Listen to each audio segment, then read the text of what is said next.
Fellow Ghanaians, good evening. This is the third time in the last 10 days that I've come into your homes to give you an update on the progress of our fight against the coronavirus pandemic. I'm going to be providing you regular updates. On Sunday, 15th March, I briefed you about the enhanced measures taken by government to deal with the virus, which has so far infected 19 persons in the country. Unfortunately, one person who tested positive for the virus but had serious underlying health complications passed away in the early hours of today. I'm reliably informed that all the other 18 persons are doing well and are responding to treatment. Indeed, 8 of them are being managed from their homes in isolation. I am deeply humbled by the widespread nature of the support from you, the Ghanaian people, for the measures I have taken so far. Let me also commend both sides of Parliament for the expeditious and responsible manner in which they handled the passage of the Imposition of Restrictions Act, to which I have given assent. This morning, I chaired the daily interministerial committee meeting on our coronavirus response to review the current position. I'm encouraged by the numbers of Ghanaians who are observing the prescribed social distancing and enhanced hygiene protocols announced earlier. However, it has become necessary to take additional measures to stem the spread of the virus and protect the lives of our people. We must do everything within our power to contain the spread of the virus.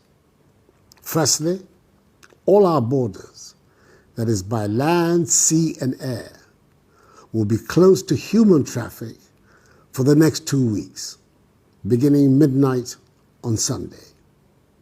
Anybody who comes into the country before midnight on Sunday will be mandatorily quarantined and tested for the virus. This closure will not apply to goods, supplies, and cargo.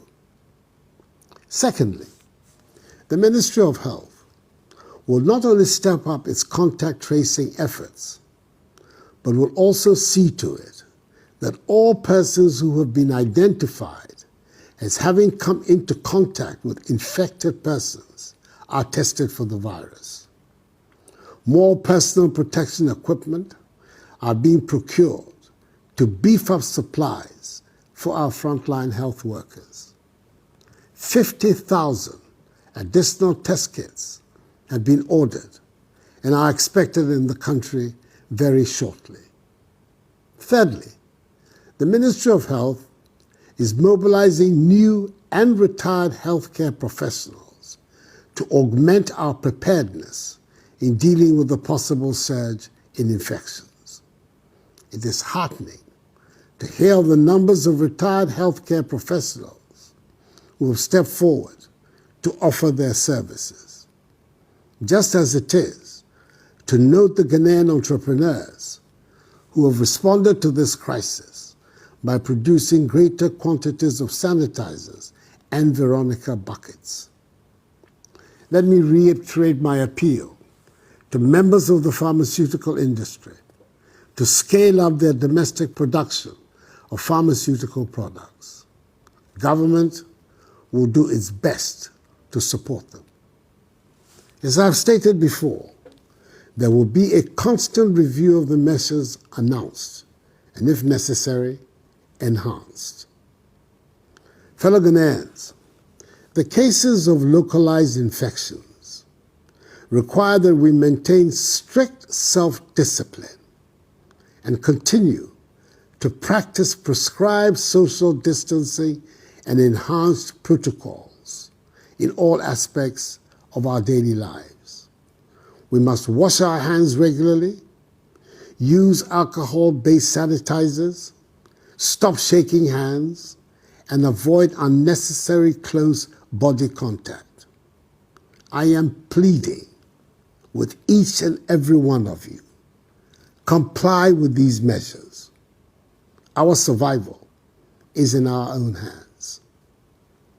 Whilst we continue to adhere to these measures and wrap up our efforts to defeat this virus, I urge all of us also to seek the face of the Almighty. So on Wednesday, 25th March 2020, I appeal to all Ghanaians, Christians and Muslims, to observe a national day of fasting and prayer. Let us pray to God to protect our nation and save us from this pandemic. I thank the men and women of God who prayed for the nation with me on Thursday and with the Vice President on Friday for their intervention. I applaud the efforts and courage of Ghanaians in the forefront of the fight against the virus. Health workers, immigration officials, customs officials, civil aviation officials, airport staff, port health officials, police and military personnel, and other essential service providers for this yeoman's work you're doing. Our nation is deeply in your debt. Fellow Ghanaians, all that government is doing is intended to achieve 5 key objectives. Limit and stop the importation of the virus. Contain its spread. Provide adequate care for the sick. Limit the impact of the virus on social and economic life. And inspire the expansion of our domestic capability and deepen our self-reliance. There are obvious difficulties ahead of us, and we should all brace ourselves to face them. I will be transparent with you and not shirk from sharing with you the realities of our situation. But I am determined to take whatever steps are necessary to safeguard our society, our economy, and our future.